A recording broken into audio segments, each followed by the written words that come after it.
Star హీరోల సినిమాలో heroine గా ఎవరు ఉండాలనే విషయంలో ఫైనల్ డెసిషన్ హీరోలకే ఉంటుంది. హీరోలను కాదని ఈ విషయంలో దర్శక నిర్మాతలు ముందడుగు వేయలేరు. రవితేజ హీరోగా తెరకెక్కుతున్న ఒక కొత్త సినిమా విషయంలో ఇందుకు కాస్త భిన్నమైన పరిస్థితి ఎదురైందట. అయితే ఈ విషయం కాస్త ఆలస్యంగా బయటకు వచ్చింది. రవితేజ హీరోగా తెరకెక్కుతున్న ఒక సినిమాలో హీరోయిన్ గా ముందు నిత్యా మీనన్ను అనుకున్నారట దర్శక నిర్మాతలు. పొట్టి సుందరికి తెలుగులో అవకాశాలు లేకపోవడంతో ఆమె కూడా ఇందుకు గ్రీన్ సిగ్నల్ ఇచ్చిందట. షూటింగ్ కొద్ది రోజుల్లో మొదలవుతుంది అనుకున్న సమయంలోనే నిత్యా మీనన్కు నిర్మాత షాక్ ఇచ్చారట.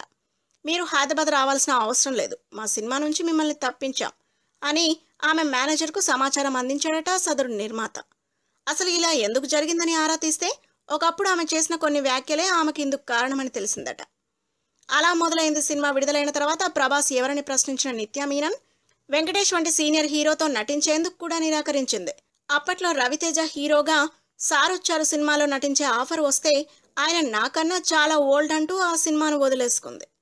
ఈ విషయం తెలుసుకున్న రవితేజ ఆమెను మరోసారి తన సినిమా కోసం సంప్రదించవద్దని తనతో సినిమా చేసే నిర్మాతలకు తేల్చి చెప్పాడట.